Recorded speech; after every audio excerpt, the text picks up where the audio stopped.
Hey everybody, I hope and pray that you're doing well. Today as we come to our word from the Word. And today that word is reprieve. Reprieve. Have you ever just been so worn out that you just needed a break? Now, I'm sure we've all had that. And some of you, if you're watching these daily, we're ending towards the end of the week, probably looking forward to Friday, looking forward to the weekend or whatever. And maybe that's not you. Maybe you still got to work. Weekend doesn't change anything. But now that's not the kind of break or reprieve we're talking about today. So what the psalmist is speaking about today in Psalm 79 is all of Israel, that Jerusalem's torn up, the temple's been defiled, and they're looking at all this that's going on. Now it is because of their sin that God has allowed this punishment to come. But that reprieve is, he's saying, I'm hoping we're at the end of this. I'm hoping that we can get some relief. But there's also, I encourage you as always to read the whole psalm, because there's times in here too where he's praying that God's vengeance be poured out on the enemy, that they pay for what they've done. Now let's look at the passage and then we'll jump right in. Just going to look at one verse today in Psalm 79 verse 8. It says, "Oh, do not remember former iniquities against us. Let your tender mercies come speedily to meet us, for we have been brought very low." It's that idea of the fact that, yes, God has brought them low. God has humbled them. And that's what God will do. He will allow us to face the consequences of our sin. And depending on how bad that sin is, it may depend on how long the consequence goes on. Now, before you jump ahead of me, don't forget that sometimes we do suffer on this side of eternity, right? We suffer, but not because of sin.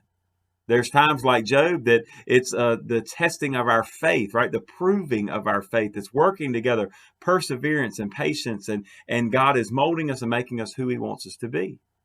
Now, at the same time, there are other times where we face circumstances and we suffer as children of God. We suffer the discipline of our Father.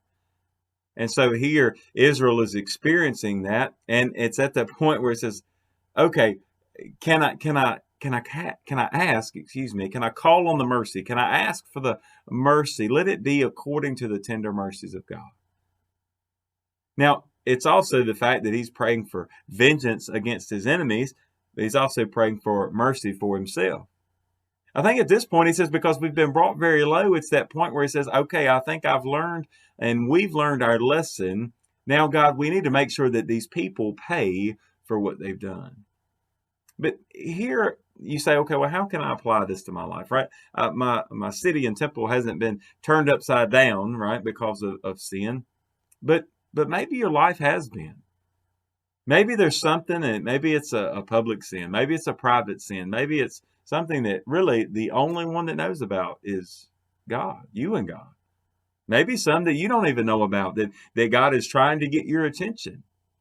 And he's allowing you, right? We need to remember that our hearts will deceive us. It's desperately wicked.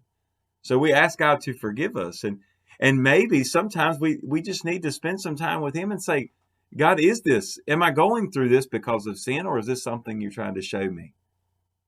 At the end of the day, the main point in the main application I would give you is this: call on the name of the Lord. Call on him no matter what you're facing. Because if he's allowing it, in either case, whether he's allowing it or Satan is causing it, and the only way Satan can cause it is if God allows it. You see how that goes together? So God is still in control of every situation that's going on. There's nothing beyond his control. But if you're asking for reprieve, if you're asking for a break, make sure you've learned the lesson first. Notice that he says, don't hold our past sins against us. It's almost that thought of, okay, we realize that that's why we had to go through this. So now, Lord, now that we know that and can we see the finish line for this moment? Can we see the finish line for this trial? Can we see the finish line for this moment of discipline? It's almost that thing of, sit in the corner, discipline until you figure out what you did wrong. Unfortunately, God doesn't work like that. A lot of times we're not sitting in the corner. No, we're going old school. and we're going with that paddling, that discipline, that going out and picking that switch, right, or getting a whipping. That's the kind of discipline that we feel spiritually at times. But if God has brought you low, as the psalmist is saying here, and you're praying and begging for some reprieve, make sure you've learned your lesson. Make sure you don't make that mistake again. But above all, make sure you call out to the Lord. He is the source of mercy. He's the source of grace. Why would we look for relief or reprieve anywhere else? Don't worry about trying to find it in the world. Find it in God. God bless you, and I pray you have a great, great day.